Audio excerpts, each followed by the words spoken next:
व्याख्यामुद्रां करसरसिजैः पुस्तकं शङ्खचक्रे बिभ्रद्भिन्न स्फटिकरुचिरे पुण्डरीके निषण्णः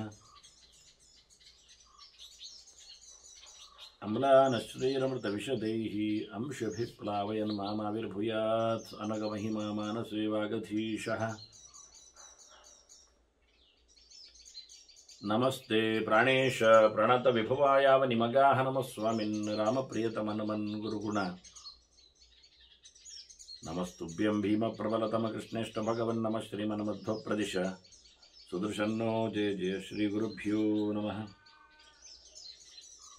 नारायणं सुरगुरुं जगदेकनाथं भक्तप्रियं सकललोकनमस्कृतं च त्रैगुण्यवर्जितमजं विभुमाद्यमीशं वन्दे भुवग्रम् अमरासुरसिद्धवन्द्यं नारायणं नमस्कृत्य नरं चैव नरोत्तमं देवीं सरस्वतीं व्यासं ततो जयमुदीरये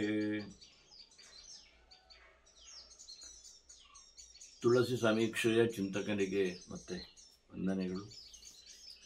9ನೆಯ ಪ್ರವಚನ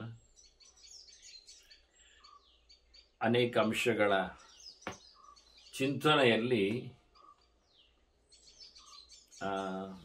ತಂತ್ರದ ಮಾತುಗಳನ್ನು ನಾವು ಕೇಳಿದೆವು. ಅದಕ್ಕೆ ಪೂರಕವಾಗಿ ಭಾರತದ ಕೆಲವು ಗೆರೆಗಳನ್ನು ಇವತ್ತು ಚಿಂತನೆಗೆ ಎತ್ತಿಕೊಳ್ಳುತ್ತೇನೆ. ಮುಖ್ಯವಾಗಿ ಬೃಹನ್ನಾರದೀಯ ಪುರಾಣದಲ್ಲಿ ಬಂದಂತೆ ತುಳಸಿ ವಿನಾಯ ಕ್ರಿಯತೆ ನ ಪೂಜಾ, ತುಳಸಿ ಇಲ್ಲದೆ ಮಾಡಿದ ಪೂಜೆಗೆ ಪೂಜೆಯೇ ಅಂತ ಹೇಳುವುದಿಲ್ಲ ಅಂತ ಘೋಷಣೆ ಮಾಡಿದ್ದಾರೆ. ಹಾಗಾಗಿ ಪೂಜೆಯಲ್ಲಿ ಅದು ಎಷ್ಟು ಪಾತ್ರ ವಹಿಸ್ತದೆ ಎನ್ನುವುದನ್ನು ನಾವು ಇವತ್ತು ಭಾರತದ ಮಹಾಭಾರತದ ನೆಲೆಯಲ್ಲಿ ನೋಡುವ. ಯಾಕೆಂದರೆ ಯನ್ಮೂಲೆ ಸರ್ವತೀರ್ಥಾನಿ ಯನ್ಮಧ್ಯೆ ಸರ್ವದೇವತಾ ಯದಗ್ರೆ ಸರ್ವವೇದಾಶ್ಚ ತುಳಸಿತ್ವ ನಮಾಮ್ಯಹಂ ಅಂತ ತುಳಸಿಯ ನಮನದ ಮಂತ್ರದಲ್ಲಿ ಯದಗ್ರೆ ಸರ್ವವೇದಾಶ್ಚ ಅಂತ, ತುದಿಯಲ್ಲಿ ಎಲ್ಲ ವೇದಗಳು, ವೇದದ ಗೊಂಚಲು, ವೇದ ಮಂತ್ರಗಳ ರಾಶಿ ತುಳಸಿಯ ಮಂಜರಿಯಲ್ಲಿ, ಅದರ ಹೂವಿನ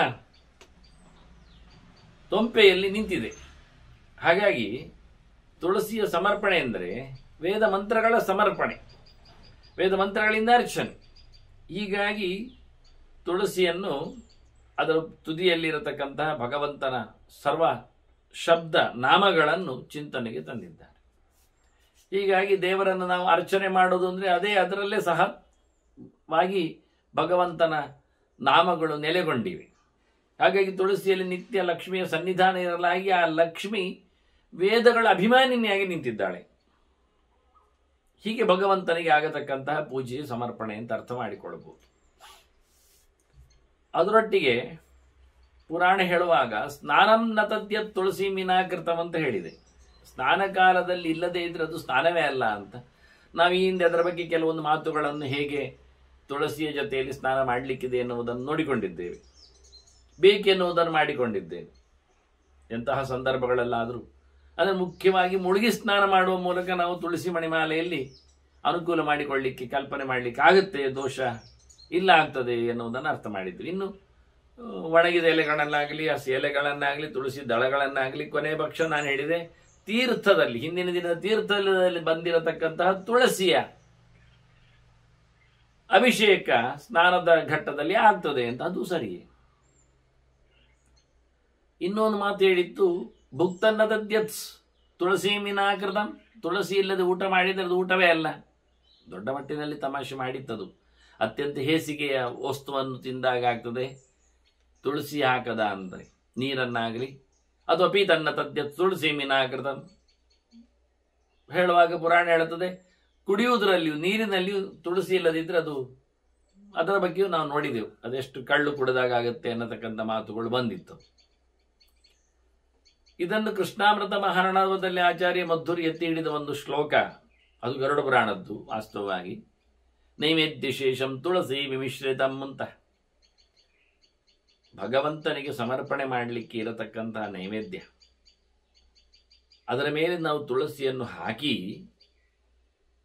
ಅದರ ಪಾವಿತ್ರ್ಯವನ್ನು ಸಂಪಾದಿಸಿಕೊಂಡು ದೇವರಿಗೆ ಸಮರ್ಪಣೆ ಮಾಡಲಿಕ್ಕೆ. ಏನೇ ವಸ್ತುವನ್ನು ದೇವರಿಗೆ ಕೊಡಬೇಕಾದ್ರೂ ತುಳಸಿ ಹಾಕಿ ಕೊಡಿ ಅಂತ ಕ್ರಮ.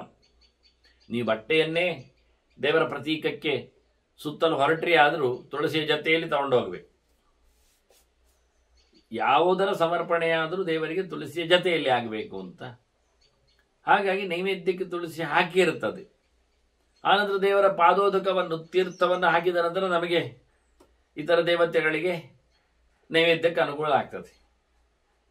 ಹೀಗಾಗಿ ಸ್ಪಷ್ಟವಾಗಿ ಅಶನ ಪಾನಗಳಲ್ಲಿ ತುಳಸಿಯ ಸಂಬಂಧವನ್ನು ಉಲ್ಲೇಖ ಮಾಡಿದ್ದಾರೆ. ಹಾಗಾಗಿ ನಾವು ಪ್ರತ್ಯೇಕವಾಗಿ ತಿನ್ನಲು ಹೋಗುವಾಗ ಹಾಕೊಂಡು ತಿನ್ನಬೇಕು ಅಂತ ಒತ್ತಾಯಪಡಿಸಬೇಕಾಗಿಲ್ಲ. ದೇವರ ಸಮರ್ಪಣೆಯಲ್ಲೇ ಹಾಕಿಕೊಂಡದ್ದರಿಂದ ಅದು ತುಳಸಿ ಹಾಕಿದ ನೈವೇದ್ಯ ಅಂತ ಅರ್ಥ ಆಗ್ತದೆ ಬೇಕಾದರೆ ಸುಲಭವಾಗಿ. ಇದು ಅನೇಕರ ಈಗ ಪ್ರಾಣಾಹುತಿ ನಡೆಸಿಕೊಡುವವರಿಗಾದರೆ ಭೋಜನ ವಿಧಿ ಗೊತ್ತಿದ್ದವರಿಗೆ ಆಹುತಿಯಲ್ಲಿ ತುಳಸಿಯ ಮತ್ತು ತುಪ್ಪದ ಮಿಶ್ರಣದ ಚಿಂತನೆ ಗೊತ್ತಿರುತ್ತದೆ. ಪರಿಷೇಕಾದಿಗಳು ಇಲ್ಲದ ಊಟ ಮಾಡತಕ್ಕಂತಹ ಸ್ತ್ರೀಯರು ಮುಂತಾದವರಿಗೆ, ಬಾಲಕರು ಮುಂತಾದವರಿಗೆ ಏನು ವಿಶೇಷ ಕೇಳಿದರೆ ಅವರು ಗಮನಿಸಬೇಕಾದುದು ನೈವೇದ್ಯವಾಗಿದೆಯೇ ಎನ್ನುವುದನ್ನು. ಅವರು ಊಟ ಮಾಡುವ, ಅವರು ಕುಡಿಯುವ ನೀರನ್ನು ದೇವರಿಗೆ ಇಟ್ಟಿದ್ದಾರೋ ಅಂತ. ಇಲ್ಲ ಅಂತಾಗಿದ್ರೆ ಇವರೇ ತುಳಸಿಯಾಗಿ ದೇವರಿಗೆ ಅದು ಕೃಷ್ಣಾರ್ಪಣ ಅಂತ ಹೇಳಿಕೊಂಡು ತಿನ್ನಬೇಕಾಗತ್ತೆ, ಕುಡಿಬೇಕಾಗತ್ತೆ ಅನ್ನುವ ಎಚ್ಚರ. ಆಲ್ರೆಡಿ ಅದೊಂದು ಭಗವಂತನಿಗೆ ಸಮರ್ಪಿತವಾಗಿದ್ರೆ ಸಮರ್ಪಣೆ ಮಾಡುವವರು ತುಳಸಿ ಆಗಿರ್ತಾರೆ. ನೀವು ನೋಡಿರ್ಬೋದು ಕೆಲವು ದೇವಸ್ಥಾನಗಳಲ್ಲಿ ಹಣ್ಣುಕಾಯಿ ಅಂತೇಳಿ ತೆಂಗಿನಕಾಯಿ ಒಡೆಯುವುದುಂಟು. ಒಡೆದ ಬಳಿಕ ಅವರು ತುಳಸಿ ಅದಕ್ಕೆ ಆಗಿ ಕೈ ಮುಗಿತಾರೆ ದೇವರಿಗೆ ಅಂತ. ಮತ್ತೆ ನಾವು ಅದು ಪ್ರಸಾದವಾಗಿ ತಗೊಂಡೋಗ್ಲಿಕ್ಕೆ ಇರ್ತದೆ. ಹಾಗಾಗಿ ತುಳಸಿ ಪದಾರ್ಥದ ಮೇಲೆ ಉಣ್ಣುವ, ತಿನ್ನುವ, ನೈವೇದ್ಯಕ್ಕಿಟ್ಟ ನೀರು, ಹಾಲು, ಹಣ್ಣು, ಊಟ ಎಲ್ಲದರ ಮೇಲೆ, ಸಾರು, ಹುಳಿ, ಮೊಸರು ಇವೆಲ್ಲದರ ಮೇಲೆಯೂ ಸಹ ಒಂದೊಂದು ಎಲೆಗಳನ್ನಾದರೂ ದಳಗಳನ್ನಾದರೂ ತುಳಸಿಯನ್ನು ಹಾಕಿ ದೇವರಿಗೆ ಸಮರ್ಪಣೆ ಮಾಡಲಿಕ್ಕೆ, ಆ ಬಳಿಕ ದೇವರ ತೀರ್ಥ ಹಾಕಿ ನಾವು ಅದನ್ನು ಉಪಯೋಗಿಸಿಕೊಳ್ಳಿಕ್ಕೆ. ಹಾಗಾಗಿ ಮನೆ ಮಂದಿಗೆಲ್ಲ ಅದನ್ನು ಮತ್ತೆ ಊಟಕ್ಕೆ ಬಡಿಸ್ಲಿಕ್ಕೆ ಬರುತ್ತೆ. ಪ್ರತಿಯೊಬ್ಬರ ಎಲೆಗೂ ಅದು ಬರುವ ಹಾಗೆ ಒಂದಿಷ್ಟು ಕೊತ್ತಂಬರಿ ಸೊಪ್ಪಿನಂತೆಲ್ಲ ಹಾಕಬೇಕಾಗಿಲ್ಲ ನಿರ್ಬಂಧ. ಇದು ಸಂಸ್ಕಾರವಂತರಲ್ಲಿ ಭೋಜನ ವಿಧಿಗೋಸ್ಕರ ನಾನು ಹೇಳಿದ ಕ್ರಮ. ಉಳಿದವರಿಗೆ ಅಡುಗೆ ಸಿದ್ಧ ಆದ ಬಳಿಕ ಅದನ್ನು ದೇವರ ಎದುರು ನಿಂತು ಅವರವರ ಕ್ರಮದಂತೆ ಒಟ್ಟು ಬೇಕಾದ್ದು ನಮಗೆ ಕೃಷ್ಣ, ನಾರಾಯಣ, ವಿಷ್ಣು, ಹರಿ ಅವನು ಬೇಕು. ಅವನಲ್ಲದೆ ಉಳಿದವರಿಗೆ ಸಮರ್ಪಣೆ ಮಾಡಿಕೊಳ್ಳುವಲ್ಲಿ ಇನ್ನು ಮಾತುಗಳು ಬರುವುದಿಲ್ಲ. ನಾವು ಭಾರತ ಯಾಕೆ ಇಲ್ಲಿ ಕೃಷ್ಣನೇ ಹೇಳುವ ಮಾತು ನಾನು ಇವತ್ತು ಎತ್ತಿ ಹಿಡಿಯುವಂಥದ್ದು. ಮಹಾಭಾರತದಲ್ಲಿ ಕೃಷ್ಣ ಹೇಳಿದ ಗೆರೆಯನ್ನು ಎತ್ತಾ ಇದ್ದೇನೆ ಇನ್ನು ಮುಂದಕ್ಕೆ ಪೂಜೆ ಪುನಸ್ಕಾರಗಳಲ್ಲಿ. ಹೀಗಾಗಿ ಹಳೆಯ ಕೆಲವು ಚಿಂತನೆಗಳಿಗೆ ಇಂಬು ಕೊಡುವಂತೆ ಇವತ್ತು ಮೊದಲ ಮಾತನ್ನು ಪುರಾಣದ ನೆಲೆಯಲ್ಲಿ ಮಾತಾಡಿದರೆ, ಪೂಜೆಯ ಪ್ರಕ್ರಿಯೆಗೆ ಬಂದಾಗ ಭಾರತದ ಅನೇಕ ಮಾತುಗಳು. ಒಂದು ಬ್ರಾಹ್ಮ ಪುರಾಣದ ಮೊದಲು ಮಾತು ಹೇಳುತ್ತೇನೆ. ಯಾಕೆಂದ್ರೆ ಪೂಜೆಯ ಔಚಿತ್ಯದ ಬಗ್ಗೆ. ನಿತ್ಯಂ ಅರ್ಚಯತೆ ಯೋ ವೈ ತುಳಸ್ಯ ಹರಿಂ ಈಶ್ವರಂ. ಹರಿಯನ್ನು ಈಶ್ವರನನ್ನಾಗಿ, ಸಾರ್ವಭೌಮನನ್ನಾಗಿ, ಸಕಲಾಧಿಪನನ್ನಾಗಿ, ಅತ್ಯುತ್ತಮದ ಶಕ್ತಿಯನ್ನಾಗಿ ಯಾರು ತುಳಸಿಯಿಂದ ಮೆಚ್ಚಿಸುತ್ತಾರೋ ಅವರಿಗೆ ಖಂಡಿತವಾಗಿಯೂ ಮಹಾಪಾಪಾನಿ ನಶ್ಯಂತಿ ಕಿಂ ಪುನಃ ಉಪಪಾತಕ. ದೊಡ್ಡ ದೊಡ್ಡ ಪಾಪಗಳೇ, ಏನೇನೋ ಬಹಳ ಭೀಕರವಾದ ಕಳ್ಳತನ ಆಗಲಿ, ಸುರಾಪಾನ ಆಗಲಿ, ಅತ್ಯಂತ ಎತ್ತರದವರ ನಿಂದೆ, ಹತ್ಯೆ ಮುಂತಾದಾಗಲಿ, ಇದೆಲ್ಲದ ಪಾಪಗಳಿಂದ ನಿವೃತ್ತಿ ಆಗ್ತಾನೆ. ಚಿಕ್ಕ ಪುಟ್ಟ ಪಾಪಗಳು ಬಿಡಿ ಅಂತ. ಹಾಗಾಗಿ ಭಗವಂತನನ್ನೇ ಅತ್ಯಂತ ಎತ್ತರದಲ್ಲಿ ತುಳಸಿಯಿಂದ ಪೂಜೆ ಮಾಡುವವನಿಗೆ ಆ ಪೂಜೆ ಮಾಡುವ ಪ್ರೋಸೆಸ್ಸಿನಲ್ಲಿ ಇದೆಲ್ಲ ಮಾತುಗಳು ಬಂದದ್ದು. ಹೀಗಾಗಿ ಬ್ರಹ್ಮಪುರಾಣದಲ್ಲಿ ಬಂದಿರತಕ್ಕಂಥ ಗೆರೆಯಲ್ಲಿ ಭಗವಂತನ ಚಿಂತನೆ ಸಹಸ್ರ ತುಳಸಿ ಪರ್ಣೈ ತುಳಸಿ ಮಂಜರಿ ಸಮ ಅಂತ. ಇಂತಹ ಪೂಜೆ ಪುನಸ್ಕಾರಗಳಲ್ಲಿ ಪ್ರಧಾನವಾದದ್ದು ಯಾವುದು ಅಂತ ಕೇಳಿದರೆ ಮುಖ್ಯವಾಗಿ ತುಳಸಿಯ ಗೊಂಚಿಲು, ಕದಿರು, ಹೂ, ಅದರ ಕುಡಿಯ ಮೇಲೆ ಬಂದಿರತಕ್ಕಂತಹ ಬಹಳ ಸುಂದರವಾಗಿರತಕ್ಕಂಥ ಮಂಜರಿ, ಬಹಳ ಚಂದವಾಗಿ ಕುಡಿಯ ನಂತರದಲ್ಲಿ, ಎಲೆ ಕಡೆಯ ನಂತರದಲ್ಲಿ ಅದು ಎದ್ದು ಬರ್ತದೆ. ಬಹಳ ಸಂಪೂರ್ಣವಾಗಿ ಸುಂದರವಾಗಿರುತ್ತೆ ಮತ್ತು ಸ್ವಲ್ಪ ನೀಲಿ ಬಣ್ಣದಲ್ಲಿ ಹೂಗಳನ್ನು ತಂದುಕೊಡುತ್ತದೆ. ಆ ಬಳಿಕ ಅದು ಬೀಜ ಆಗ್ತದೆ. ಆ ಬೀಜವನ್ನು ಮತ್ತೆ ನೆಟ್ಟರು ಗಿಡ ಆಗ್ತದೆ. ಅದೇ ತನ್ನಷ್ಟಿಗೆ ಬಿದ್ದು ಅಲ್ಲಿ ಆಗುತ್ತೆ, ಅದೇನು ಕಷ್ಟ ಇಲ್ಲ. ಹೀಗಾಗಿ ಸಾವಿರ ಗಟ್ಟಲೆ ನೀವು ತುಳಸಿಯ ಎಲೆಗಳಿಂದ ದೇವರನ್ನು ಮೆಚ್ಚಿಸುವುದಕ್ಕಿಂತ ಅದರ ಮೇಲೆ ಬಂದಿರತಕ್ಕ ಒಂದು ಗೊಂಚಲು ಹೂ ಮಂಜರಿ ಉಂಟಲ್ಲ, ಅದು ದೇವರಿಗೆ ಭಾರಿ ಇಷ್ಟ. ಅಂದರೆ ತುಂಬ ಪರಿಮಳ, ಅದು ಮುಖ್ಯ ಅಂತಾರೆ. ಈಗ ಅದರ ಬಗ್ಗೆ ಹೆಚ್ಚು ಗಮನ ಇಲ್ಲ. ಯಾಕೆ ಅಂದರೆ ಅದು ಒಂದೊಮ್ಮೆ ದೇವರ ಪ್ರತೀಕಗಳ ಎಡೆಯಲ್ಲಿ ಎಲ್ಲ ಸಿಕ್ಕಿಕೊಳ್ಳುತ್ತದೆ, ಅದರ ಹೂವಿನ ಬೀಜಗಳೆಲ್ಲ ಉದುರಿ ಬೀಳುತ್ತದೆ. ಹೀಗಾಗಿ ಶುದ್ಧ ಮಾಡಲಿಕ್ಕೆ, ನಿರ್ಮಾಲ್ಯ ವಿಸರ್ಜನೆ ಮಾಡಲಿಕ್ಕೆ ಕಷ್ಟ ಆಗ್ತದೆ ಅಂತ ಹೆಚ್ಚಿನವರೆಲ್ಲ ಮಂಜರಿಯ ಜತೆಯಲ್ಲಿ ದೇವರ ಸೇವೆಗಿಂತ ಎಲೆಗೆ ಕುಡಿಗೆ ಹೆಚ್ಚು ಪ್ರಾಶಸ್ತ್ಯ ಕೊಟ್ಟರು. ಅದು ಬರಬಹುದು ಅಂತದೆ ಭಾರತ ಹೇಳುವಾಗ. ಯಾವಾಗ ಅಂದರೆ ಪುಷ್ಪಾಭಾವೇ ತುಳಸ್ಯಾಸ್ತು ಪತ್ರೈರ್ಮಾ ಮರ್ಚಯೇತ್ ಪುನಃ ಅಂತ ಕೃಷ್ಣ ಹೇಳ್ತಾನೆ. ಅದರ ಪುಷ್ಪ ಇಲ್ಲದಿದ್ದರೆ ನನಗೆ ಎಲೆಯನ್ನು ಕೊಡಿ ಅಂತ. ಅದರ ಕುಡಿಯನ್ನು ಕಡಿಯುವುದು ಯಾವಾಗ, ತೆಗೆಯುವುದು ಯಾವಾಗ ಅಂದರೆ ಅದರಲ್ಲಿ ಹೂವಿನ ಮಂಜರಿ ಬಾರದೇ ಇದ್ದರೆ ತುಳಸಿ ಇಲ್ಲ ಆಗಬಾರ್ದಲ್ಲ, ಅದಕ್ಕೆ ಅದು ತೆಗಿಬಹುದು ಅಂತ. ಅದರ ಪ್ರಶಸ್ತ ಅದರ ಕುಡಿ ಬರುವಂತೆ, ಅದರ ಹೂ ಬರುವಂತೆ ಕಾಯಬೇಕು. ಹೂ ಬಂದದ್ದನ್ನು ತೆಗಿತಾ ಬಂದರೆ ಪ್ರತಿ ಬಾರಿ ಮತ್ತೆ ಇನ್ನೊಂದರಲ್ಲಿ ಹೂ ಬರುತ್ತದೆ. ಹೀಗೆ ಕೊನೆಯ ಪಕ್ಷ ಒಂದು 100 ತುಳಸಿಯ ಸಮರ್ಪಣೆಯಲ್ಲಿ ಒಂದೆರಡಾದರೂ ಕದಿರಿದ್ದದ್ದು, ಕದಿರು ಕರೀತಾನೆ ಅಂತಲ್ಲ, ಕದಿರಿದ್ದದ್ದು ಕೊರಳಿದ್ದದ್ದು, ಕೊರಳು ಅಂತ ಹೇಳ್ತಾರೆ ಅದಕ್ಕೆ, ಅದು ಇದ್ದದ್ದನ್ನು ಕೊಡುವುದರಲ್ಲಿ ಅರ್ಥ ಇದೆ. ಅಲ್ಲ, ಎಲೆಯೂ ಇಲ್ಲ, ಬೇಸಿಗೆ ಬರ್ಲಿಕ್ಕೆ ಶುರುವಾಗಿದೆ, ಚಳಿಗಾಲದಲ್ಲಿ ಉದುರಲಿಕ್ಕೆ ಶುರು ಮಾಡುತ್ತೆ. ನೀರೆಷ್ಟು ಕೊಟ್ಟರು ಅದರ ಆರೈಕೆ ಚಂದ ಮಾಡಿದರು, ಅದಕ್ಕೆ ಅವ್ರಿಗೆ ಅಷ್ಟೇ ಹೇಳಿತ್ತು. ಪತ್ರಾಭಾವೇತು ಶಾಖಾಭಿಹಿ ಅಂತಾರೆ. ಕೃಷ್ಣ ಹೇಳ್ತಾನೆ, ಅದಿಲ್ಲವ, ಎಲೆ ಇಲ್ಲವ, ಖಾಲಿ ಆಯ್ತಾ? ಹಾಗಾದ್ರೆ ಅದರದ್ದು ಖಾಲಿ ಕಡ್ಡಿ ಉಂಟಲ್ಲ, ಗೆಲ್ಲು, ಅದು ಆಗ್ತದೆ. ಸಣ್ಣ ಸಣ್ಣ ತುಂಡು ಮಾಡೋದು, 1 ಇಂಚಿನಷ್ಟು ದೊಡ್ಡದು, ಅದನ್ನೇ ಕುಡಿಯಾಗಿ ತುಳಸಿಯಾಗಿ ಉಪಯೋಗಿಸಿಕೊಳ್ಳುವುದು ಅಲ್ಲ. ಅದು ಈಗ ಅದು ಖಾಲಿಯಾಗಿದೆ, ಕಡ್ಡಿ ತೆಗೆದು ಶಾಖಾಭಾವೆ ಶಿಪಾಲವೈಹಿ. ಅದ್ರ ಏನಾದರೂ ತೊಗಟೆ ಮಧ್ಯದಲ್ಲಿ ದಪ್ಪವಾಗಿದ್ದದ್ರದ್ದು ಸಿಪ್ಪೆ ಹೇಳುತ್ತದೆ ಮೆಲ್ಲಕ್ಕೆ, ಬ್ರೌನ್ ಕಲರ್ ಇರ್ತದೆ, ಅದು ಆಗ್ತದೆ ಅಂತಾನೆ ದೇವರು. ಸ್ವಲ್ಪ ಸಣ್ಣ ಮಟ್ಟಿನಲ್ಲಿ ಅದರ ಸಿಪ್ಪೆ ತೆಗೆದಿದ್ದು ಅದಕ್ಕೆ ಗಾಯ ಹೆಚ್ಚಾಗುವುದಿಲ್ಲ. ಈಗ ನಾವೆಲ್ಲ ಅದರದ್ದು ಟೊಂಗೆಟಿಸಿಲೆಲ್ಲ ತೆಗೆದಾಗಿದೆ, ಇಲ್ಲ ಮಾಡಿದ್ದೇವೆ. ಈಗ ಗಟ್ಟಿಮುಟ್ಟಿನದ್ದು ಮಧ್ಯದೊಂದು ಕಾಂಡ ಉಂಟು, ಆ ಕಾಂಡದಲ್ಲಿನ ಸಿಪ್ಪೆಯನ್ನು ಸಹ ಕೊಡ್ಲಿಕ್ಕೆ ಬರ್ತದೆ ಎಂದು. ಅದು ಮೊನ್ನೆ ಸಿಪ್ಪೆಯು ತೆಗೆದಾಗಿದೆ, 1 ತಿಂಗಳು ಕೊನೆಗೆ ಶಿಪಾಭಾವೇ ಮೃದಾ ತತ್ರ. ಹಾಗಾದ್ರೆ ಅದು ಇಲ್ಲ ಆದ್ರೆ ಎಂಥದ್ದು ಕಾಣುವುದಿಲ್ಲಲ್ಲ, ಚಟ್ಟಿ ಮಾತ್ರ ಕಾಣ್ತದ, ಬುಟ್ಟಿ ಮಾತ್ರ ಇರ್ತದ, ತುಳಸಿ ನೆಟ್ಟ ಜಾಗ ಮಾತ್ರ ಉಂಟಾ, ಅಲ್ಲಿದ್ದು ಮಣ್ಣು ತಂದು. ಕೃಷ್ಣ ನೋಡಿ, ಕೃಷ್ಣ ಹೇಳುದು ಮಣ್ಣಿನಿಂದ ಪೂಜೆ ಮಾಡು, ನಮಗೆ ಬೇಕಾದ್ದು ಭಕ್ತಿಯಿಂದ ಭಗವಂತನ ಪೂಜೆ. ಭಕ್ತಿಮಾನ್ ಅರ್ಚಯೇತ್ ಮಾಂ, ಭಕ್ತಿಮಾನ್ ಅರ್ಚಯೇತ್ ಮಾಂ. ನನಗೆ ದೇವರ ಮೇಲೆ ಪ್ರೀತಿ ಇರುವುದನ್ನು ಕಾಣಿಸಿಕೊಡಬೇಕು, ನನಗಂತೂ ತುಳಸಿಯ ಸಂಬಂಧ ಆಗಬೇಕು. ನಾವು ಪ್ರಯಾಣದಲ್ಲಿದ್ದೇವೆ, ತಗೊಂಡೋದದ್ದು ಖಾಲಿ ಆಗಿದೆ, ಅಲ್ಲಿ ಸಿಗ್ತಾ ಇಲ್ಲ, ಮಣ್ಣು ಇಲ್ಲ ಆಗಿ ಬಿಟ್ಟಿದೆ, ಏನೋ ಇಟ್ಟುಕೊಳ್ಳುವ ಅಂತ ಹೇಳಿದರೆ ಅದಕ್ಕೂ ಉತ್ತರ ಕೊಟ್ಟಿದ್ರು ಹಿಂದೆ. ತುಳಸಿ ನಾಮಕೀರ್ತನ ಇಂತ ತುಳಸಿ ಅಂತ ಹೇಳಿಬಿಡು ಅನ್ನುವುದು ಮಾತು ಬಂದಿದೆ. ಅಲ್ಲಿವರೆಗೆ ಹೋಗುವುದು ಬೇಡ. ನಾವು ಮಂಜರಿ ಇಲ್ಲ ಅಂತ ಆದರೂ ಅದರದ್ದು ಕುಡಿಗಳಿಂದ, ಇಲ್ಲದಿದ್ದರೆ ಎಲೆಗಳಿಂದ, ಅಲ್ಲಾದರೆ ಕಡ್ಡಿಗಳಿಂದ ಅಷ್ಟು ಸಾಕು. ಮತ್ತೆ ಅದರ ಚರ್ಮ ಸುಲಿಯುವುದೆಲ್ಲ ಬೇಡ. ಒಂದು ದೃಷ್ಟಿಯಿಂದ ಕಡ್ಡಿವರೆಗೂ ಬರುವುದು ಬೇಡ. ಮುಖ್ಯವಾಗಿ ಅಷ್ಟನ್ನಾದರೂ ಮಾಡಿಕೊಳ್ಳುವಾಗಿ ಎಲ್ಲೆಯಾದರೂ ಸಿಗುವಂತೆ ದಿನಕ್ಕೊಂದು 4-5 ಎಲೆಯಲ್ಲಿ ಆದರೂ ಪೂಜೆಗೆ, ದೇವರ ಮೇಲೆ ಆವಾಹನೆ ಹೊತ್ತಿನಲ್ಲಿ ಆಗಲಿಕ್ಕೆ, ಕಲಶಕ್ಕೆ ಹಾಕಿಕೊಳ್ಳಲಿಕ್ಕೆ, ನೈವೇದ್ಯಕ್ಕೆ ಹಾಕಲಿಕ್ಕೆ, ಅನ್ನೋ ನೆಲೆಯಲ್ಲಿ ಒಂದು 4-5 ಆದರೂ ಪ್ರೋಕ್ಷಣೆಯಲ್ಲಿ ಶಂಖಕ್ಕೆ ತರಲಿಕ್ಕೆ, ಅದೆಲ್ಲ ಮಾತು ಹೇಳುತ್ತೇನೆ ನಾನು. ಇನ್ನು ಮುಂದುವರಿದ ಪ್ರವಚನಗಳಲ್ಲಿ ಅದರ ವಿನಿಯೋಗಗಳ ಬಗ್ಗೆ, ಡೈಲಿ ಹೇಗಿರ್ತದೆ ಎನ್ನುವುದರ ಬಗ್ಗೆ, ಇವತ್ತು ಪೂಜೆಯ ಮುಖಗಳ ಒಳಗೆ ಹೋಗ್ತಾ ಇದ್ದೇನಷ್ಟೇ. ಇನ್ನು ತುಳಸಿಯ ವೈಭವದ ಮಹಿಮೆಯೆಲ್ಲ ಬರಬೇಕಷ್ಟೇ. ವಾಸ್ತವವಾಗಿ ಅವಳನ್ನೇ ಮಾತಾಡಿಸುವ ಕಥೆಗಳು ಎಲ್ಲ ಬೇಕು ನಮಗೆ, ಅವಳ ಕಥೆ ಎಲ್ಲ ಅದು ಇರಲಿ. ಈ ಇಷ್ಟರನ್ನು ನೋಡಿಕೊಳ್ಳುವ ಒಂದು ದೃಷ್ಟಿಯಿಂದ ಭಗವಂತನ ಮೇಲೆ ಮೆಚ್ಚುಗೆಯಿಂದ ನಾವು ಕೆಲಸ ಮಾಡಿದರೆ ಖಂಡಿತವಾಗಿಯೂ ನಾವು ಅದನ್ನು ಸಾಕಲಿಕ್ಕೆ, ನೋಡಿಕೊಳ್ಳಲಿಕ್ಕೆ, ಉಪಯೋಗಿಸಿಕೊಳ್ಳಲಿಕ್ಕೆ, ಹಿಡಿಲಿಕ್ಕೆ ಕಷ್ಟಪಡುತ್ತೇವೆ. ಕೊನೆಗೆ ಯಾರೆಲ್ಲಾದರೂ ಹೇಳಿಕೊಂಡಾದರೂ ಅವರ ಮನೆಯ ಅಂಗಳದಲ್ಲಿ ಆದರೂ ನಮ್ಮ ಕೆಲಸ ಆಗುವಂತೆ ನಾವು ನೋಡಿಕೊಳ್ಳುತ್ತೇವೆ. ಕೊನೆ ಆಗದೇ ಇದ್ರೆ ನಾವು ಫ್ಲಾಟಲ್ಲಿ ಇರುವುದು, ಕೆಲವರು ಹೇಳುದು ನನ್ನ ಹತ್ರ ಇದ್ದುಕೊಳ್ಳಿಯಪ್ಪ, ನೆಲದಲ್ಲಿರುವವರ ಹತ್ರ ಮಾತಾಡಲಿಕ್ಕೆ ಬರುವುದಿಲ್ಲ, ನಿಮಗೆ ಚೂರು ಬರ್ತದಲ್ಲ. ಫ್ಲಾಟಲ್ಲಿಯೂ ಚಟ್ಟಿ ಇಡ್ಲಿಕ್ಕೆಲ್ಲ ಬರುತ್ತೆ, ಕೆಲವೊಮ್ಮೆ ಹೂದಾನಿಯಲ್ಲಿ ಎಲ್ಲ ತುಳಸಿಯನ್ನು ಇಡ್ಲಿಕ್ಕೆ ಆಗುತ್ತೆ. ಆಗುವುದೇ ಇಲ್ಲ ಇಟ್ಟುಕೊಂಡರು.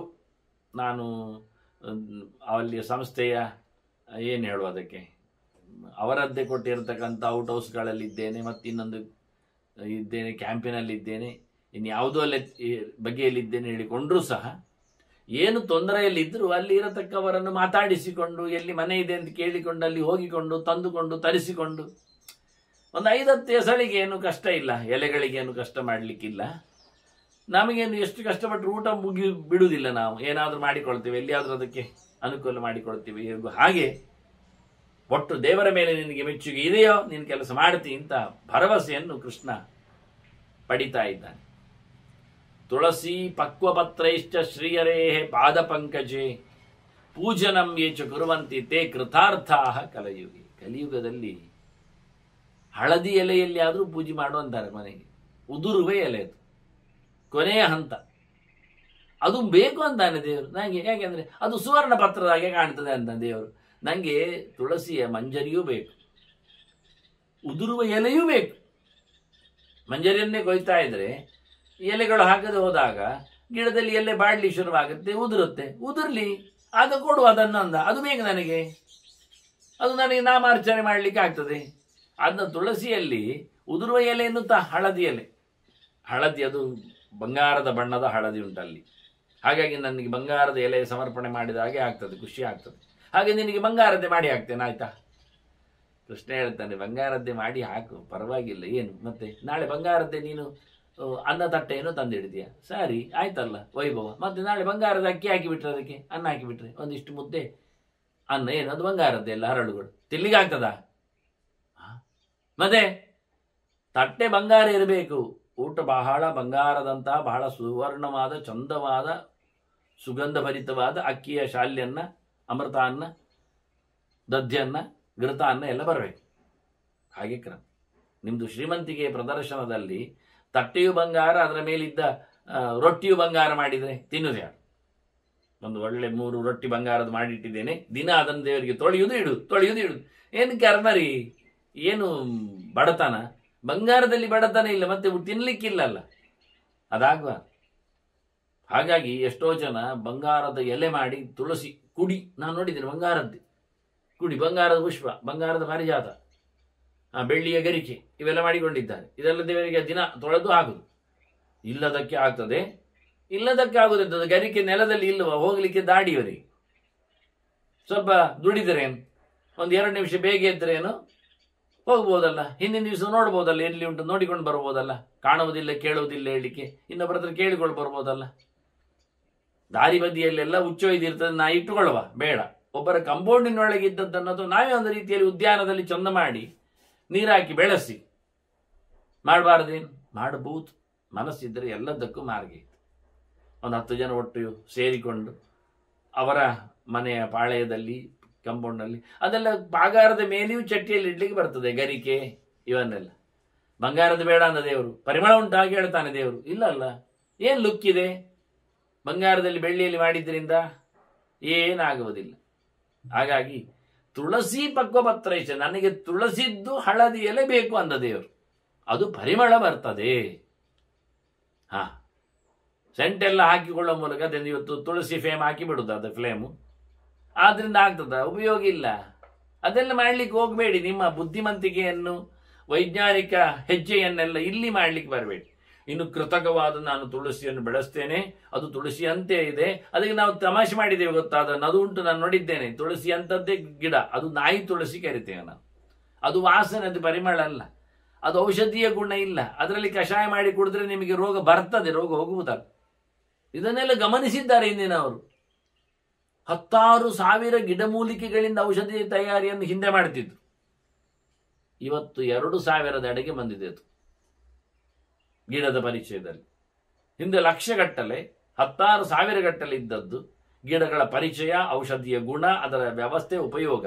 ಇವತ್ತು ನಾವು ಮುಂದುವರಿದಿದ್ದೇವೆ ಹೇಳ್ತೇವಲ್ಲ, ಮುಂದುವರೆದದ್ದು ಏನೂ ಅಲ್ಲ, ಕಸ. ಹಿಂದೆ ಬಂದಿದ್ದೇವೆ. ಕೇವಲ 2,000 ಮರಗಿಡಗಳಿಂದ ನಾವು ಔಷಧ ತಯಾರಿಗೆ ಆಯುರ್ವೇದ ಫಾರ್ಮೆಸಿಗಳಲ್ಲಿ ಇರುವಂಥದ್ದು. ಅದು ಪೂರ ಇಲ್ಲ, ಹೆಸರಿಗೆ ಇದೆ, ಅದು ಅವರ ಐಡೆಂಟಿಫಿಕೇಶನ್ ಅಲ್ಲಿ ಕೆಲವೊಮ್ಮೆ ಗೊತ್ತಿಲ್ಲ, ಆದ್ರೆ ಇರಲಿ ಬಿಡಿ. ಇನ್ನು ಯುನಾನಿಯಲ್ಲಿ ಅಥವಾ ಹೋಮಿಯೋಪತಿಯಲ್ಲೆಲ್ಲ ಬಹಳ ಕಡಿಮೆ. ಹೋಮಿಯೋಪತಿಗೆ ಹೂ ಮಾತ್ರ ಸಾಕಲ್ಲ, ಬೇರು, ಕಾಂಡ, ಬೀಜ ಅದೆಲ್ಲ ಆಗುವುದೇ ಇಲ್ಲಲ್ಲ. ಹಾಗಾಗಿ ಅದೇ ಇರುವುದು ಹೆಚ್ಚು ಗಿಡಗಳಲ್ಲ, ಹೂ ಬಿಡದ ಮರಗಳೇ ಗಿಡಗಳೇ ಹೆಚ್ಚಿರುವುದು. ಹೀಗಾಗಿ ಅವರು ಮತ್ತಷ್ಟು ಕಡಿಮೆ ಮರಗಿಡಗಳನ್ನು ಉಪಯೋಗಿಸ್ತಾರೆ. ಇನ್ನಿತರ ಯುನಾನಿ ಪದ್ಧತಿಗಳಲ್ಲಿ ಆಗಿ ಬಹಳಷ್ಟು, ಅದು ಒಂದು ರೀತಿಯ ಔಷಧಜನ್ಯ, ಗಿಡಗಳ ಜನ್ಯ ಮದ್ದಿನ ವ್ಯವಸ್ಥೆಯ ಪದ್ಧತಿ ಅದು. ಮತ್ತೆ ಅಲೋಪತಿ ಮಾತ್ರ ಅಲ್ಲ ಅಷ್ಟೇ, ಅದು ಕಿತಾಪತಿ ಮಾಡೋದ್ರಿಂದ ರಾಸಾಯನಿಕವಾದಂಥ ವ್ಯವಸ್ಥೆಯಲ್ಲಿ ಇವೆಲ್ಲ ಹಾಗಲ್ಲ. ಪ್ರಕೃತಿಯಲ್ಲಿ ಹುಟ್ಟಿ ಬಂದ ಮನುಷ್ಯನಿಗೆ ಪ್ರಕೃತಿ ಚಿಕಿತ್ಸೆ ಬೇಕು. ಕೊನೆಗೆ ಅವ್ರು ಹೇಳುದಾಗೆ ಒಂಚೂರು ಹೊರಗೆ ಒಂದು ವೆರಾಂಡದಲ್ಲಿ ಕೂತ್ಕೊಳ್ಳಿ ಮಾತ್ರೆ ತಿಂದ ನಂತರ ಅಂತಾರೆ. ಯಾಕೆ ಕೂತ್ಕೊಳ್ಬೇಕು ಮಾತ್ರೆ ತಿಂದ ನಂತರ? AC ಚೇಂಬರಲ್ಲೇ ಇರುವ ಹೇಳಬಾರ್ದು ಅವರು. ಅಲೋಪತಿಯವರು ಒಂದೊಮ್ಮೆ ಅಲೋಪತಿಯ ಮೇಲೆ ಅವರಿಗೆ ಫೈತ್ ಇದ್ರೆ ಅವರು ಖಂಡಿತವಾಗಿಯೂ ಇತರ ಗುಣಲಕ್ಷಣಗಳನ್ನು ಉಲ್ಲೇಖಕ್ಕೆ ಹೋಗಬಾರ್ದು.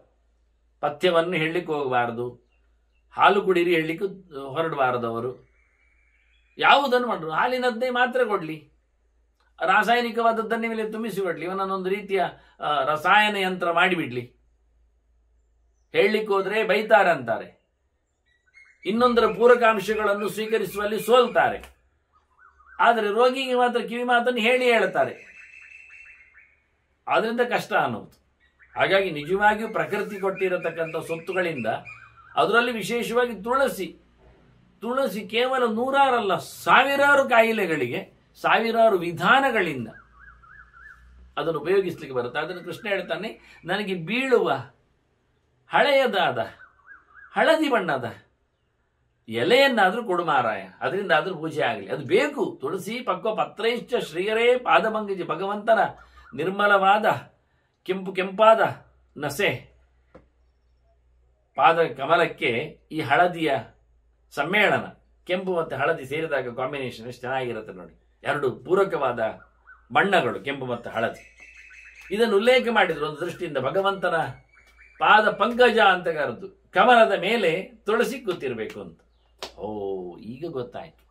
ಹಾಗಾದ್ರೆ ನಾವು ಕಮಲವನ್ನೇ ದೇವರಿಗೆ ಕೊಡುತ್ತೇವೆ. ಕಮಲಕ್ಕೆ ಕಮಲ, ಕಮಲಕ್ಕೆ ಕಮಲ. ಆಗ ನಿಮ್ದು ತುಳಸಿ ಎಲ್ಲಿ ಬರ್ತದೆ ಹೇಳ್ತೇನೆ ಅಂತ ನೋಡಿ. ಭಾರತದಲ್ಲಿ ವೇದವ್ಯಾಸರು ನಮಗೆ ತುಳಸಿಯ ಮೌಲ್ಯವನ್ನು ಮಾಡಿದ್ದಾರೆ, ಮೌಲ್ಯಮಾಪನ ಮಾಡಿದ್ದಾರೆ, ಅಂಕ ಸೂಚಿ ಕೊಟ್ಟಿದ್ದಾರೆ, ಎಷ್ಟು ಗ್ರೇಡ್ ಏನು ಅಂತ. ಮತ್ತೆ ಇದನ್ನು ತಾರತಮ್ಯ ಜಿಜ್ಞಾಸೆ ಅಂತ ಹೇಳಿಕೊಂಡು ಹೋಗಿಲಿಂದ ದೂಡಬೇಡಿ, ಬೇಕು ಮಾರಾಯರೇ, ಇಲ್ಲದಿದ್ದರೆ ಬಚಾವಾಗುವುದು ಹೇಗೆ?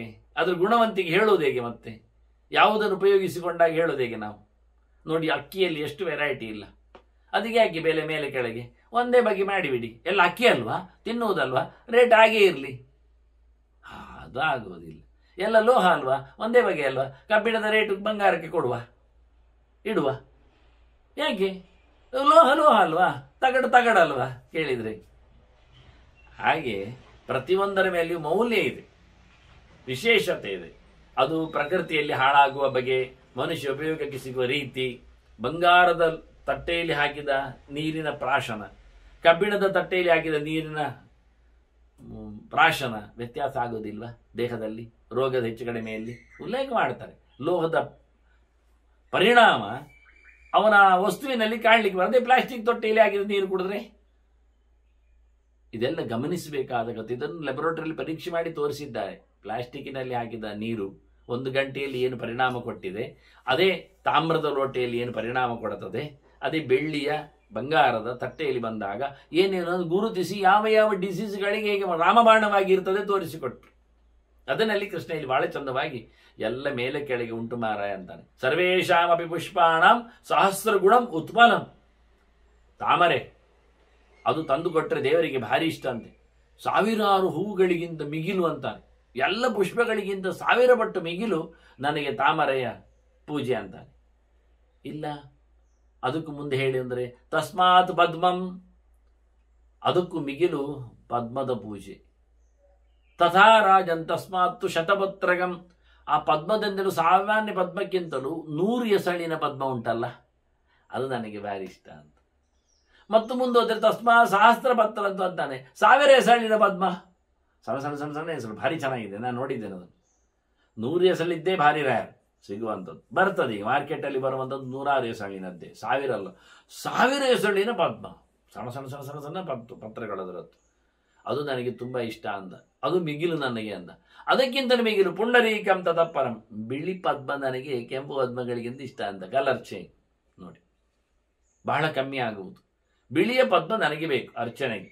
ಅದಕ್ಕೂ ಮಿಗಿಲು ಪುಂಡರೀಕ ಸಹಸ್ರಾತ್ತು ತುಳಸಿ ಗುಣತೋ ಅಧಿಕ, ನನಗೆ 1000 ಬಿಳಿ ಪದ್ಮ ಕೊಡುವುದಕ್ಕಿಂತ ಮಿಗಿಲು ನನಗೆ ತುಳಸಿಯಲ್ಲಿ ಪೂಜೆ ಅಂತ. ಈಗ ತುಳಸಿಯ ಸ್ಥಾನಮಾನ ಗೊತ್ತಾಯ್ತು ನಮಗೆ, ಎಷ್ಟು ವಿಚಿತ್ರವಾಗಿದೆ. ನಾವು ಇದನ್ನೆಲ್ಲ ಮರೆತು ಬಿಟ್ಟು ತುಳಸಿಯನ್ನು ಬೆಳೆಸಿ ದೇವರಿಗೆ ಸಮರ್ಪಿಸುವ ಬದಲಿಗೆ ಎಲ್ಲಿಂದಲೋ ಅಲ್ಲಿಂದಲೋ ಇಲ್ಲಿಂದಲೋ ಕೇರಳವೋ ಮತ್ತೊಂದು ಊರಿನಿಂದಲೋ ನಾವು ಅದನ್ನು ತರಿಸಲಿಕ್ಕೆ ನೋಡ್ತೇವೆ ಪದ್ಮವನ್ನೆಲ್ಲ. ಅದು ಬರುವಾಗ ಅವರು ಅದನ್ನು AC ಯಲ್ಲಿಟ್ಟು ಪೂಸಿ ಮಾಡಿ ಅದಕ್ಕೆ ನೀರೆಲ್ಲ ಸ್ಪ್ರೇ ಮಾಡಿಕೊಂಡು ಏನೋ ಎಲ್ಲ ಇನ್ನು ಕೆಲವುದು ಉಳುವುದು ಶುರುವಾಗಿದೆ ನೀರು. ಹಾಗೆ ಮಾಡಿಕೊಂಡು ತರಿಸಿ ದೇವರಿಗೆ ಕೊಡ್ಲಿಕ್ಕೆ ನೋಡ್ತಾ ಇದ್ದೇವೆ, ಸಿಕ್ಕಿ ಬೀಳುತ್ತೇವೆ. ದೇವರು ಹೇಳಿದ, ನನಗೆ ಅದೆಲ್ಲ ಬೇಡ ಮಾರ್ಯ, 1000 ಬಿಳಿ ಪುಷ್ಪಗಳಿಗಿಂತ, ಬಿಳಿ ಪದ್ಮಗಳಿಗಿಂತ ಮಿಗಿಲು ನನಗೆ ನೀನು ಕೊಡುವ ತುಳಸಿ ಆಗ್ತದೆ, ಅದನ್ನೇ ಕೊಡು ಅಂತಾನೆ ದೇವರು. ಅಲ್ಲ, ತುಳಸಿ ಪಕ್ಕ ಹಾಳಾಗ್ತದೆ. ಮೆಲ್ಲ ಶುರು ಮಾಡಿ ಡೇಲಿಯಾ ಅದೆಲ್ಲ ಉಂಟಲ್ಲ, ಅದು ಎಷ್ಟು ಸಮಯ ಬರ್ತದೆ ನೋಡಿ. ನೋಡ್ಲಿಕ್ಕೆ ಹೀಗೆ ಸನ್ಫ್ಲವರ್ನ ಮಾಡಿಕೊಂಡು ಕೂತಿರ್ತದೆ, ದಪ್ಪ ತೊಟ್ಟು ಬೇರೆ ಉಂಟು ಅದಕ್ಕೆ ಹೇಳ್ತಾನೆ ಕೃಷ್ಣ, ಅದು ಬೇಡ. ನಿನಗೆ ನಿನ್ನೆದ್ದಾದ್ರೂ ಪರವಾಗಿಲ್ಲ ತುಳಸಿ, ಮೊನ್ನೆದ್ದಾದ್ರೂ ಪರವಾಗಿಲ್ಲ, ಸ್ವಲ್ಪ ತಡ ಆದ್ರೂ ತೊಂದರೆ ಇಲ್ಲ. ತುಳಸಿ ದಶರಾತ್ರಂ ಸ್ಯಾತ್ ಅಂತ ಬ್ರಹ್ಮಾಂಡ ಪುರಾಣ ಹೇಳುತ್ತದೆ. 10 ದಿನ ಕಳೆದ್ರೂ ತೊಂದರೆ ಇಲ್ಲ ಮಾರಾಯ ತುಳಸಿ, 10 ದಿನಕ್ಕೆ ಮಾಪಿ ಮಾಡುತ್ತೇನೆ ಎಂದು. 10 ಅಂದ್ರೆ 10 ಅಲ್ಲ, ನಿಜವಾಗಿ ದಶೇತಿ ಸರ್ವಮುದ್ದಿಷ್ಟಂ ಸರ್ವಂ ಪೂರ್ಣ ವಿಹೋಚ್ಯತೆ ಅಂತ ಮಧ್ವಾಚಾರ್ಯರಿಗೆ ವೇದ ಕೊಟ್ಟ ಒಂದು ಹೆಸರು ಚೆನ್ನಾಗಿದೆ, ದಶಪ್ರಮತಿಯಿಂದ, 10 ಬುದ್ಧಿಯವರು ಅಂತ. 10 ಬುದ್ಧಿಯವರು ಅಂದ್ರೆ ತಮಾಷೆ, 11 ಇಲ್ಲ ಅಂತಲ, ಅದು 9 ಜಾಸ್ತಿ ಅಂತಲ. 10 ಅಂದ್ರೆ ಪೂರ್ಣ ಅಂತ. ದಶೇತಿ ಸರ್ವಮುದ್ದಿಷ್ಟಂ ಸರ್ವಂ ಪೂರ್ಣ ವಿಹೋಚ್ಯತೆ, ಅದನ್ನು ಅವರಿಗೆ ಆಶ್ರಮದಲ್ಲಿ ಕೊಡುವಾಗ ಹೆಸರಿದ್ದದ್ದು ಪೂರ್ಣ ಪ್ರಜ್ಞಾ ಅಂತ. ಅದರದ್ದು ಸೇಮ್ ಮೀನಿಂಗ್ ಬರುವ ಹಾಗೆ. ದಶ ಅಂದ್ರೆ ಪೂರ್ಣ, ಪ್ರಮತಿ ಅಂದ್ರೆ ಪ್ರಜ್ಞೆ. ಪೂರ್ಣ ಪ್ರಜ್ಞೆ ಶಬ್ದವೇ ವೇದದಲ್ಲಿ ರಹಸ್ಯವಾಗಿ ಹೇಳಿದ್ದು. 10 ಅಂದ್ರೆ 10ಗೆ ಎಂಡ್, 9 10 10 ಇನ್ನೇನಿದ್ರೆ 10 1 11 ಹಾಗೆ 10 10 ಮಾಡಲಿಕ್ಕೆ. ಅದನ್ನ 10 ಪೂರ್ಣ ಸಂಖ್ಯೆ ಆದ್ರಿಂದ ಪೂರ್ಣ ಚಿಂತನೆಗೋಸ್ಕರ ಹೇಳಿದ್ದು. 10 10 ಆಗಬೇಕು, 9 ಕೂಡಿಸಿ 1 ಆಗಬೇಕು ಅಂತ ನಿಯಮ ಇಲ್ಲ. ತುಳಸಿ ಸರ್ವದಾ ಸಾರ, ಏಕಾದಶ್ಯಾಮಪಿ ದ್ವಿಜ. 11ನೇ ದಿನ ಆದರೂ ತುಳಸಿ 10 ದಿನ ಮುಗಿಯಿತು ಎಂತ ಮಾಡೋದು, ಏನಿಲ್ಲ, 11ಕ್ಕೂ ತೊಂದರೆ ಇಲ್ಲ, ಆಗ್ಬೋದು. ಆರ್ದ್ರವ ಪೆದವ ಶುಷ್ಕ, ಅಲ್ಲ ಒಣಾಗಿ ಹೋಗಿದೆ, ಹೋಗಲಿ ಅಂತಾನೆ. ಸಾರ್ದ್ರ ಸಾರವತಿ ಸ್ಮೃತ. ಗರುಡ ಪುರಾಣ ಹೇಳ್ತದೆ, ಹಸಿ ನನಗೆ ಇಷ್ಟ, ತಪ್ಪಿದರೆ ಒಣಗಿದ್ದರೂ ಪರವಾಗಿಲ್ಲ, ಒಣಗಿದ್ದನ್ನು ನಾನು ಹಸಿಯಂತೆ ಸ್ವೀಕರಿಸ್ತೇನೆ ದೇವರು ಅಂತ ಹೇಳಿಬಿಟ್ಟು.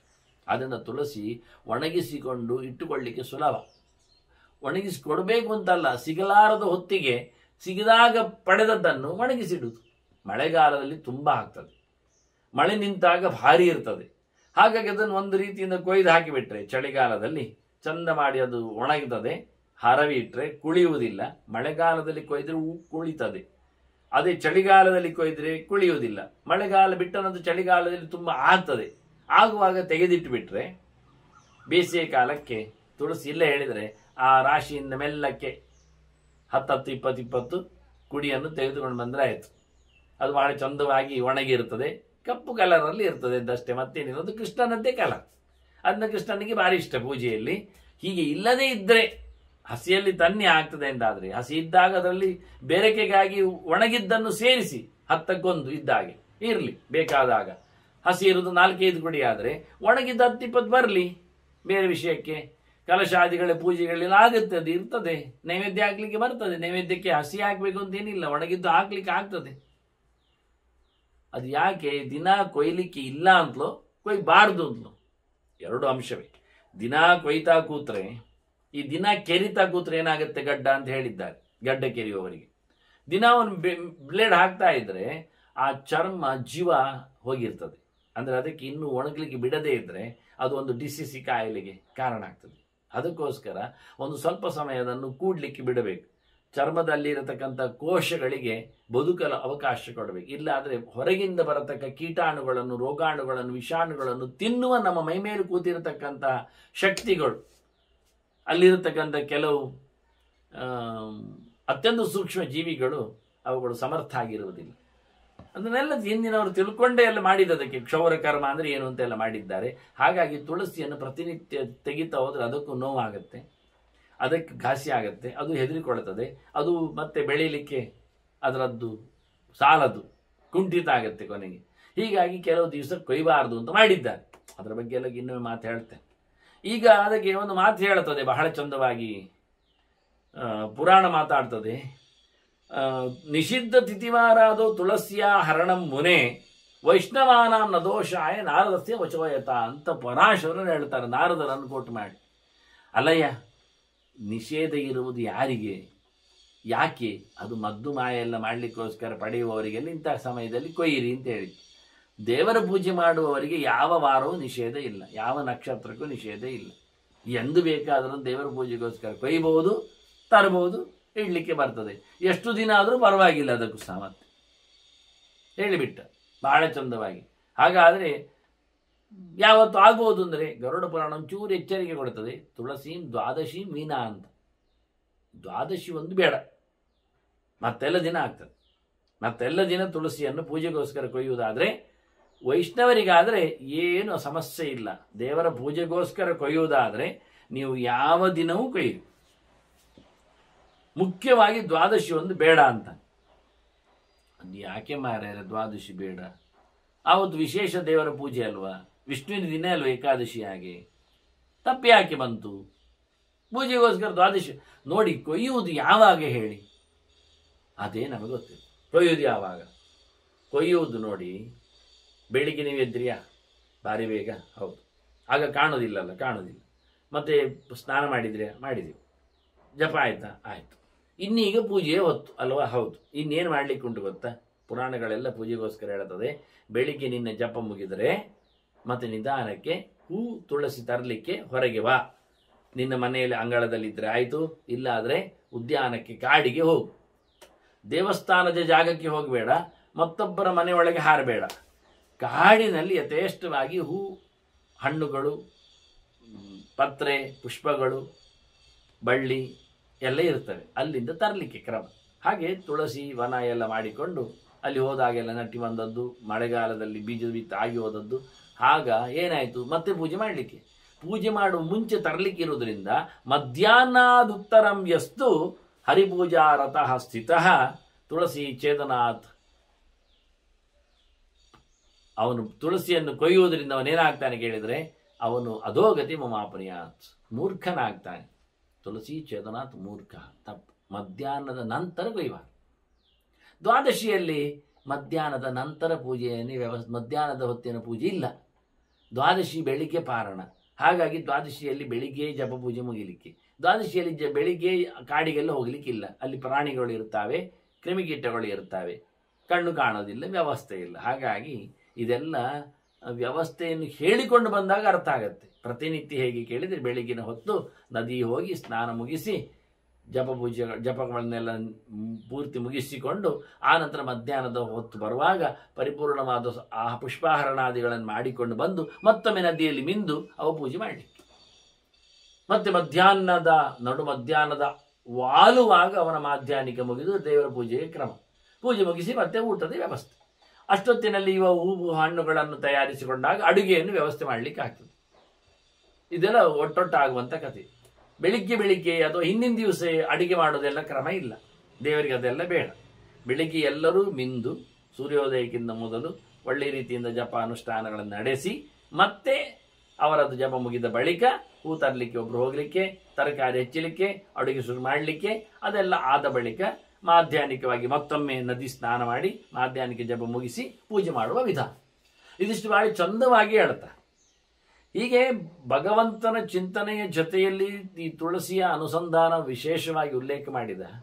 ಇತ್ತ ಗೌರಿ ತಂತ್ರ ಒಂದು ಮಾತು ಹೇಳ್ತದೆ, ಏ ಗುರುವಂತಿ ಮಹಾಭಾಗಿ ತುಳಸಿ ನಾಮಕೀರ್ತನಂ.